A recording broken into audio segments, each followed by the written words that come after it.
programa de Día L. Hoy estamos acá con Diego Giacomini, escritor de varios libros junto a Javier Milei, por ejemplo, el último, Libertad, Libertad, Libertad, en el cual proponen un montón de medidas para tomar entre toda la batalla cultural que hacen los medios y en un montón de lugares. Bienvenido, Diego Giacomini, ¿cómo estás? Un placer estar con vos. Bueno, te quería hacer un par de preguntas para empezar. ¿Cómo empezaste a estudiar economía, a meterte en el tema? ¿Por qué te interesaste en la economía, digamos? Soy egresado de la Universidad de Buenos Aires, con una especialización en ese momento en otro plan de estudio, que tenía un año de especialización, que ahora esas materias están en el posgrado. Me recibí de licenciado en economía, con especialización en economía internacional. Después me fui a estudiar a Inglaterra, hice el Master of Science en economía en la Universidad de Essex. Empecé el PhD y lo dejé, me lo pagaba yo. Decidí que para lo que yo quería hacer profesionalmente no tenía sentido y no me lo iba a repagar. Y me volví de Inglaterra a final de 1998. Me había recibido acá en la Universidad de Buenos Aires en el 95. Soy estudiante de la UBA desde el 85, porque fui al Colegio Nacional de Buenos Aires, que es la secundaria de la Universidad de Buenos Aires. Y de hecho, ¿por qué te comento esto? Porque decidí ser economista en 1989. Cuando estaba en quinto año, fue la hiper. Siempre lo cuento, la hiper de Alfonsín. Entonces yo iba al colegio, que queda el edificio en Bolívar 263, Bolívar entre Alsina y Moreno. Y me acuerdo que salía del subte, en Catedral, y en Bolívar al 100 había una casa de cambio. Y a la 1:30 cuando entraba, por ejemplo, valores de hoy, decía $58. Y salía y decía $75. Y me acuerdo que en el subte, que se viajaba con cospeles en esa época, te vendían como máximo 10 cospeles. Y yo me acuerdo volver en la línea D para la casa de mis padres y elegir voluntariamente salir en Bulnes, perder un cospel y comprar 10 cospeles más. Porque me convenía, porque el precio del subte cambiaba en el día. Sabías que iba a aumentar. Entonces yo quería entender por qué sucedía todo eso y decidí estudiar economía. Además se agregó la situación que en quinto año tenía economía y tuve de profesora de Signé, que enseñaba microeconomía en la UBA. Y fue el primer año que daba clases en la secundaria de Buenos Aires. Me acuerdo que a todos mis compañeros le puso 4, 5 y yo me saqué 10. Y me acuerdo que él no supo explicar los rendimientos marginales decrecientes, porque no sabíamos derivadas todavía. Entonces, en un momento no supo más cómo explicarlo, dijo, perdón, ¿alguien entendió? Porque si alguien entendió de ustedes, por favor, quiero que suba a la tarima y se lo explique a sus compañeros. Y yo subí, se los expliqué y todos entendieron. Dije, bueno, evidentemente todo eso no tenía la capacidad de explicarlo y entender. ¿Y por qué te interesaste en el tema de ser liberal y te fuiste por ese lado y quizás no por otro, digamos, en el narcocapitalismo y todo eso? Bueno, de hecho, te cuento, cuando yo entro al Nacional de Buenos Aires, vos pensás que yo hago primer año en 1985. Fue el año que se refunda el Centro de Estudiantes en el Colegio Nacional de Buenos Aires después de la dictadura, porque vos pensás que Alfonsín asume en diciembre del 83, el 84 es el año de transición, el 85 es cuando se rearma el Centro de Estudiantes. Y vos sabés que el rol de la educación pública en Argentina y en todo el mundo, Argentina no es una excepción, es uno más, y la educación pública es pública, ya sea de gestión estatal o de gestión privada. Es pública porque en realidad los contenidos los aprueba un ministerio de educación y lo deciden burócratas de un partido político. Entonces vos sabés que la educación pública nos adoctrina a todos en la religión del Estado. Y yo en ese sentido, desde pequeño, tengo una personalidad media inquieta que si todo el mundo me dice blanco, yo tengo como una contrarreacción de investiguemos el negro porque si todo el mundo dice blanco, la posta debe ser el negro. Por algo lo ocultan. ¿Cómo? Por algo lo ocultan, digo. Bueno, claro. Sí, no sé si por algo lo ocultan, pero, por ejemplo, en ese colegio secundario, que por ejemplo, desde el primer día compartí claustros con Axel Kicillof, con Recalde. Yo era uno de los pocos que votaba UPAU.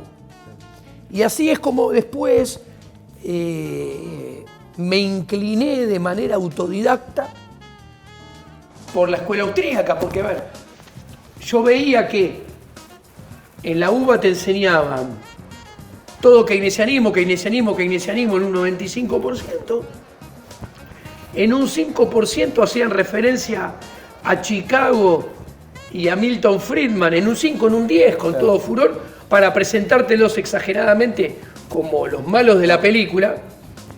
Y había toda otra escuela de pensamiento que estaba totalmente ignorada.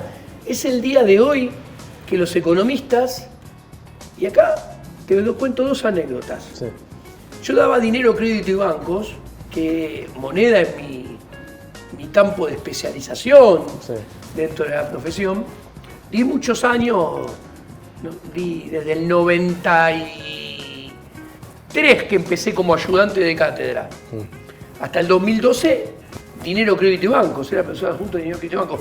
Me sacan por mi manera de pensar y de dar y los contenidos a impartir. De hecho, me acuerdo que la profesora titular, de la cual yo era adjunto, me decía: Diego, basta con la escuela austríaca, con dar el ciclo, la política monetaria y el ciclo económico de Hayek, basta con Garrison, basta con Jesús Huerta de Soto, vas a tener problemas. Bueno, yo en ese curso que me sacan, porque el director de la carrera, Andrés López, lo decide individualmente, yo siempre les preguntaba, porque los alumnos se reciben con esa materia, ¿quién se consideraba keynesiano? Y el 95% de la población estudiantil del curso levantaba la mano y se autorreferenciaba como keynesiano, neokeynesiano. Cuando preguntaban por Friedman, era como que preguntaba por Riquelme en la cancha de River. Y lo interesante es que cuando hablaba de von Mises, von Hayek, a grandes rasgos, sin miedo a exagerar, te puedo decir que pensaban que era el arquero de Holanda, y el número 9 de Holanda, y no conocen a Rothbard, no conocen a Kirchner. Están por recibir de economista. Sí, exactamente, no habían escuchado hablar nunca de Jesús Huerta de Soto, y es el día de hoy que doy macroeconomía y política económica, porque me mandaron a dar esa materia de tercer año para contadores y administradores, con la esperanza que renuncian. Que yo renunciara, hipotetizo, no les di el gusto, lo vi como una oportunidad y dije, porque, mirá, estos estudiantes, la única versión de la macroeconomía va a ser la mía. Bueno, les muestro, los mando, porque yo les doy von Mises, von Hayek, Rothbard, Kirchner, Huerta de Soto, etc. Los mando a buscar sus libros a la biblioteca. Y no hay ninguno. Entonces esto te muestra que, y te redondeo, porque es muy importante esto, estamos adoctrinados en la religión del Estado. ¿Y por qué tiene tanto éxito el keynesianismo? Y todas las bibliotecas están llenas de libros de keynesianismo. Los manuales, yo sabía que me ibas a preguntar, por eso avanzo. ¿Por qué el Estado, digamos, impone esa ideología? Es muy simple. Porque el keynesianismo, y también en menor medida Chicago y Friedman, pero en bastante menor medida, pero también en algo, pero sobre todo el keynesianismo, ¿qué te muestra? Te dice, mira, vos, señor político, vos, señor economista, tienen un rol muy importante.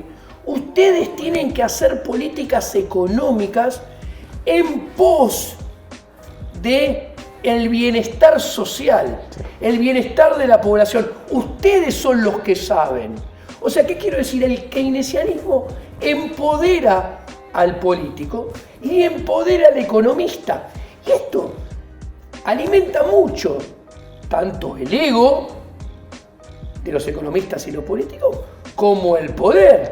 Entonces, es muy seductor desde ese punto de vista para el político o el economista. Y claro, obviamente, a ver, esto es muy...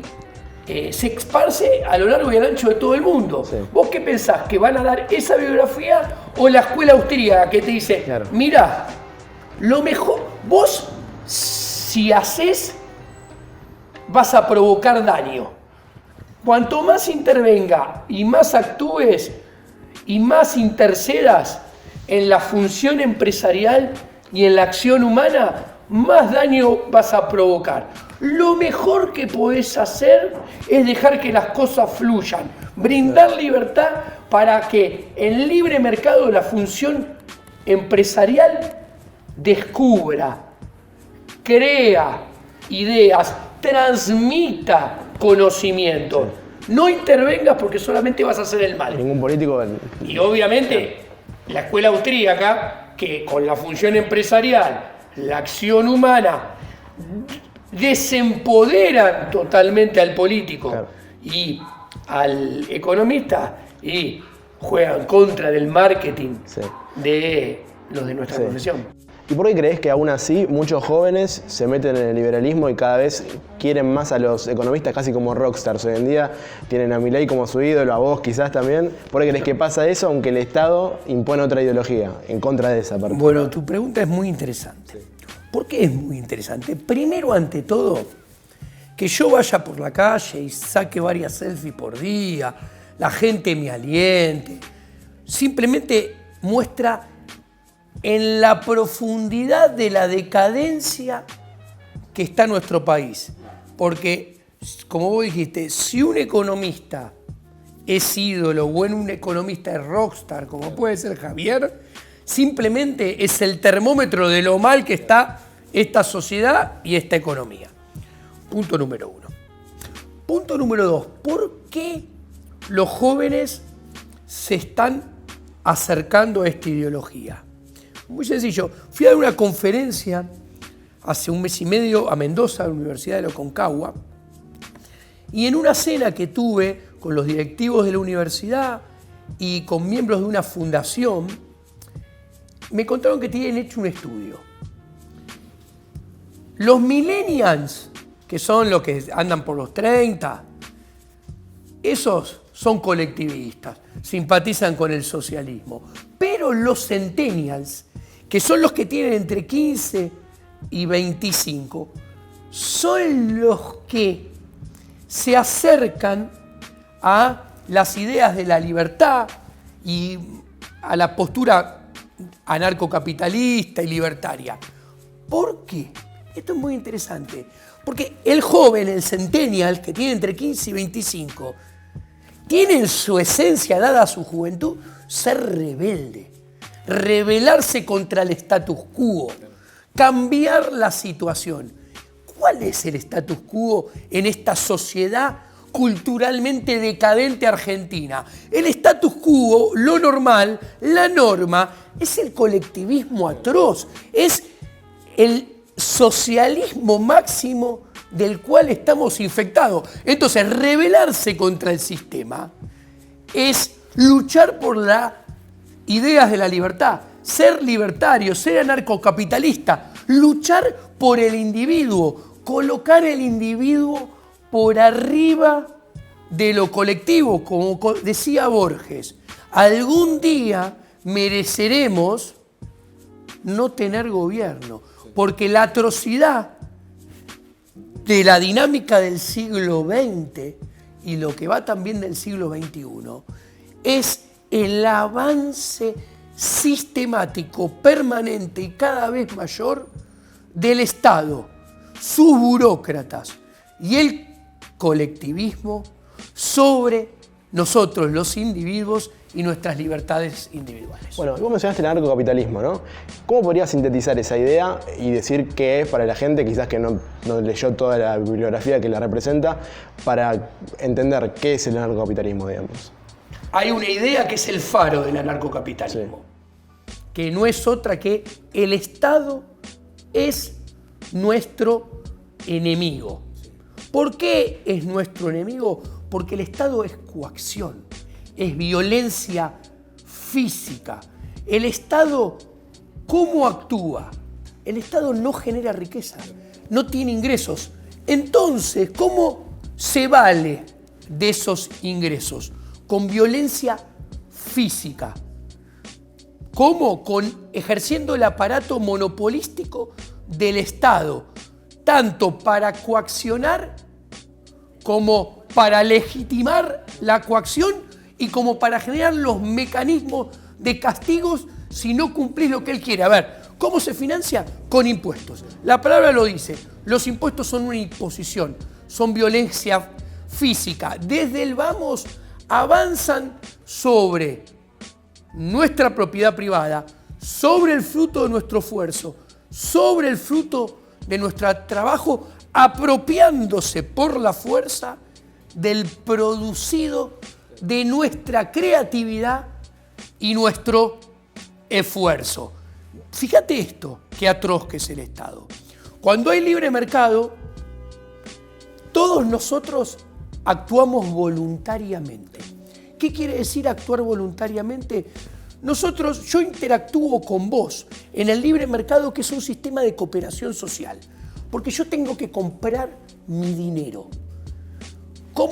para adquirir los bienes y servicios con los cuales vivo, satisfago mis necesidades. ¿Cómo compro ese dinero? Ese dinero primero tengo que pensar qué necesitas vos, qué te puedo brindar, qué producto, qué servicio de calidad y a buen precio te puedo ofrecer. ¿Por qué vos lo vas a adquirir solamente si ese producto te sirve? Entonces vos me vas a pagar voluntariamente solamente si yo, entre comillas, con mi producto, mi servicio, te estoy proveyendo de algo que a vos te sirve. Entonces, en el libre mercado, cuando entramos en una transacción, nosotros dos entramos en esa transacción porque, al menos a priori, ex ante, pensamos que los dos nos podemos beneficiar. Nos podemos equivocar, pero si nos equivocamos, rápidamente tenemos los mecanismos para enmendarlo. Vos no me comprás más mi servicio. Ahora bien, cuando aparece el Estado proveyéndote un servicio o con una intervención estatal que puede ser triangular, como un control de precios, como un control de tipo de cambio, como un control de la tasa de interés, o binaria, como la ley de presupuesto, los impuestos, el gasto público, ¿qué hace? Todos nosotros dejamos de hacer lo que haríamos voluntariamente y por miedo al castigo empezamos a comportarnos de una manera totalmente diferente a los que nos habríamos comportado si nos hubieran dejado actuar libremente. Entonces, ahí comprendés que la aparición del Estado baja el bienestar individual y el bienestar social, porque empezamos a hacer cosas que en realidad no habríamos elegido voluntariamente hacer. Y el anarcocapitalismo, entonces, ¿qué representa ahí? La eliminación total del Estado, y mi pregunta es, ¿cómo se aplicaría un anarcocapitalismo en un país donde antes fue estatista, digamos? A ver, a partir de que yo te dije que es la idea, el Estado, el enemigo, es la idea farol, es una luz en el horizonte. ¿Qué implica? Que vos tenés que ir hacia ese horizonte. Que todo movimiento en ese horizonte, hacia ese horizonte que es menos Estado, menos burócratas, menos intervención, más individuo, más libertad, ergo más prosperidad, es un movimiento en el sentido... Antiestado. No, es en el sentido correcto. Además, como el faro está allá y vos solamente te vas acercando, al mismo tiempo esa idea faro te indica que todo movimiento en ese sentido es poco y que tenés que seguir avanzando en ese sentido, intentando llegar a lo que Borges decía: alguna vez nos vamos a merecer que no haya Estado, que no haya gobiernos. Y entonces, cuando la gente internalice estas ideas, que es el puente que le permite salir del adoctrinamiento en la religión del Estado, en el cual se educó desde el jardín de infantes hasta el posgrado, dentro de una estructura educativa mentirosa, engañadora, que es una estafa moral, a la vez que uno pueda internalizar estas ideas de la libertad, del anarcocapitalismo, la probabilidad que la vida de nosotros, de todos los días, caiga en un punto más razonable, más alejado de este colectivismo atroz, decadente y empobrecedor en el cual vivimos, esa probabilidad de alejarse de esta situación aumenta. Y cuanto más te alejes de esta situación, es más prosperidad. Menos Estado, más individuo, es más prosperidad. Está bien. Y en la menos decadencia. Sí, y en la práctica, cuando vos vas aplicando y yendo a ese faro, digamos, que mencionas, ¿cómo haces con la gente que, por ejemplo, está de décadas y décadas de desnutrición? ¿Cómo le explicas que ahí tiene que estar la meritocracia y que quizás ellos no entienden ni siquiera cómo hacer para, no sé, elegir un colegio para tus hijos, por ejemplo? Entonces, ¿cómo haces para que esa gente entienda que tiene que, quizás es mejor, o sea, yo estoy de acuerdo con vos, que tiene que ir hacia una libertad mayor?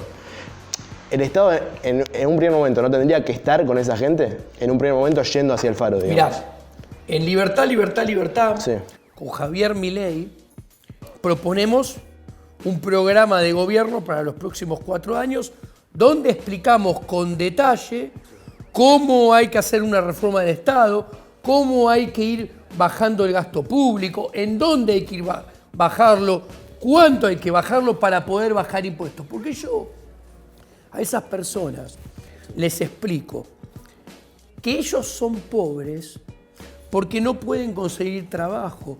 Y no pueden conseguir trabajo porque hay un Estado ciclópeo que aniquila a impuestos inflacionarios y a deuda, o sea, a tasa de interés, a la pyme, a la micropyme, a la mediana empresa, ya a la gran empresa también, al cuentapropista, al profesional independiente. Entonces, el sector privado, que es el que da trabajo en serio, es el que genera riqueza, cada vez es más, también es como que cada vez tiene más hambre, porque cada vez está más raquítico. Entonces, destruye empleo. ¿Pero por qué destruye empleo? Por culpa del Estado.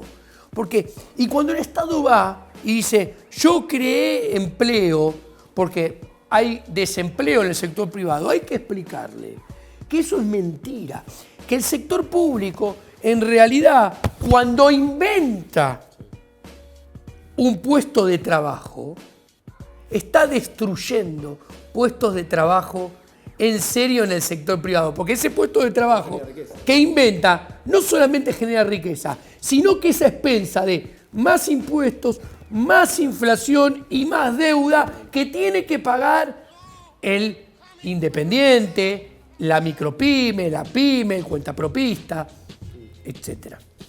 ¿Y crees que los políticos, digamos, que vos decís que ninguno tiene la solución, son los que la sociedad merece? O sea, ¿crees que, digamos, la sociedad es, también como dice Spert en su libro, la sociedad es cómplice, digamos, de los malos políticos que tenemos? A ver, esta sociedad es la que está enferma. Esta sociedad está totalmente infectada de un colectivismo atroz, como si fuera un gran drogadicto. Pero la diferencia es que somos una sociedad, haciendo un paralelo con un drogadicto, que no tiene ganas de visualizar que está enferma, que tiene que encarar un tratamiento, que tiene que ir a una granja.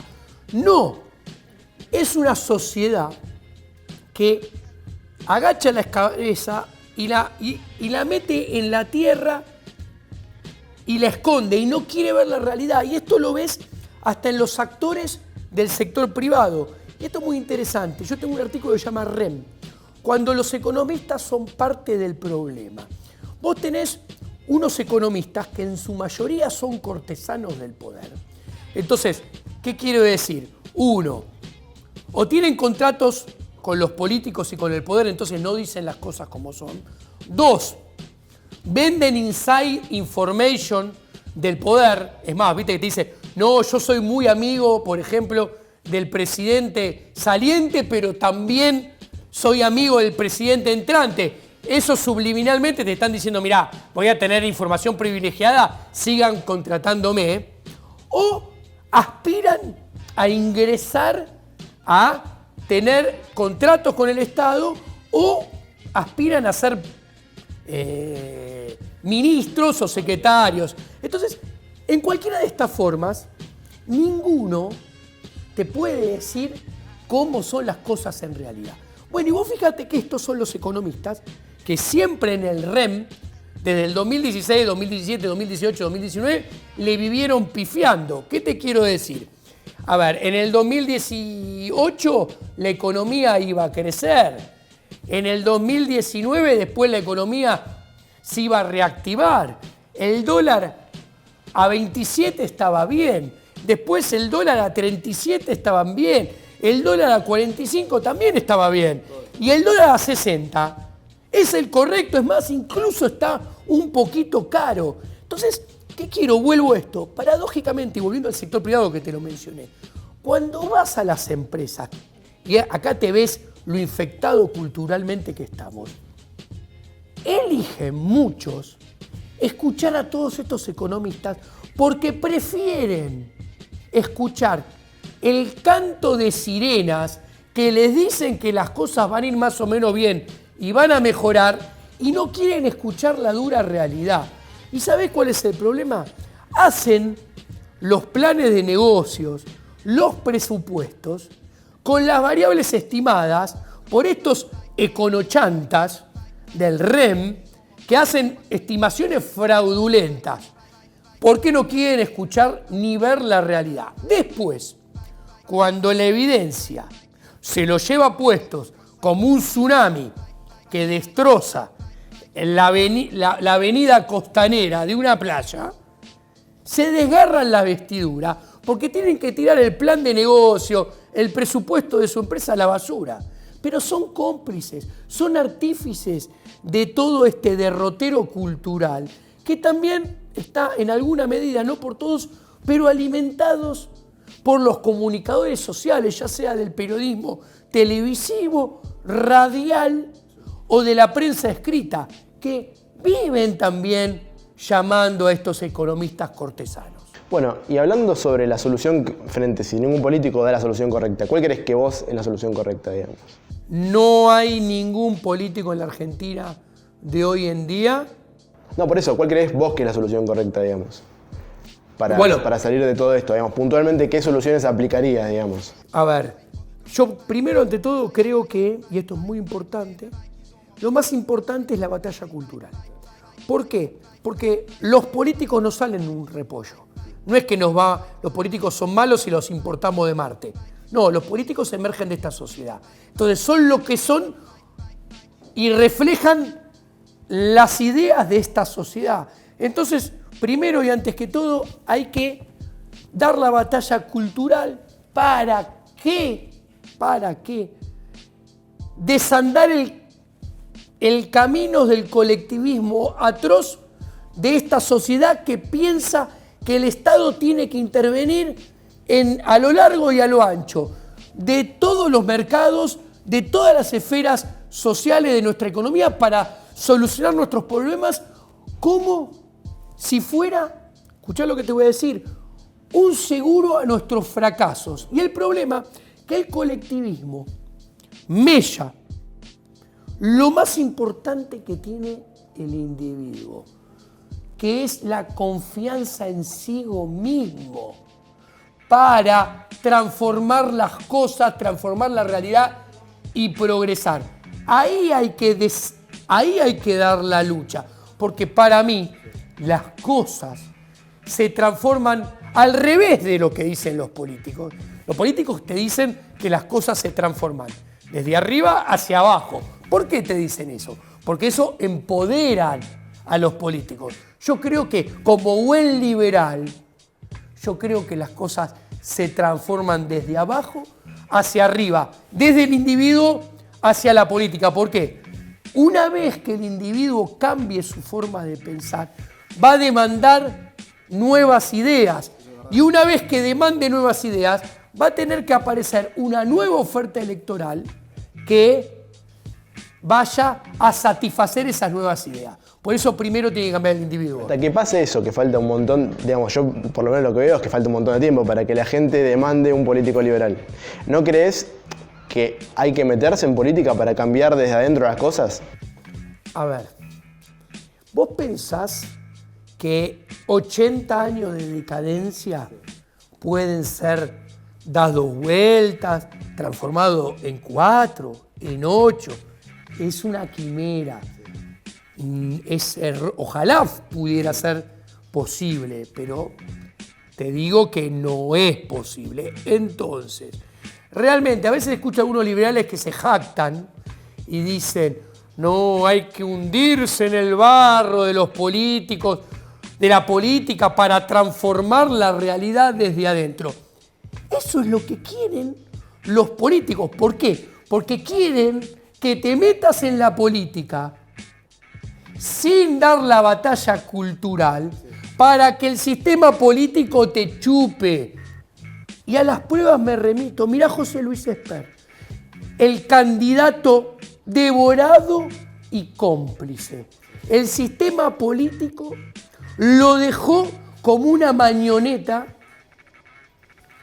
completamente devorado. Pasó de hacer alianzas con ASEF, un peronista cuasi nazi, después se fue con UNITE, coqueteó con el kirchnerismo en algún momento y terminó apoyando a Rodríguez Larreta en la ciudad. Entonces, ¿esto qué pone de manifiesto? Que la visión de Javier Milei, de Mariano Fernández, Calixto, de Gustavo Lázari, la mía, es tal vez la más difícil, pero es la correcta. Las cosas no se transforman desde adentro del sistema. Primero hay que ir a la gente, que la gente demande cambios, pero para que demande cambios hay que dar la batalla cultural. Sin eso, te deglute el sistema.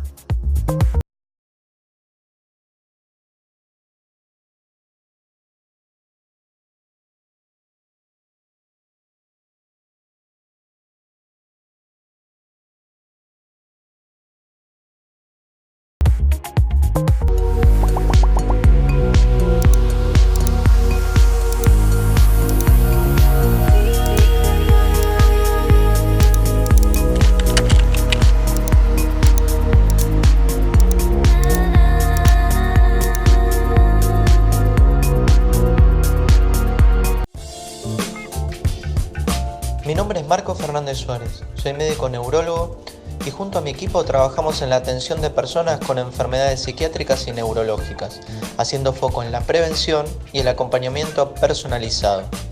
Los invito a escribirnos o llamarnos para asesoramiento. También pueden visitarnos en nuestros consultorios o coordinar visitas a domicilio. Nuestra filosofía es que una vida saludable es fundamental para tener una mayor libertad.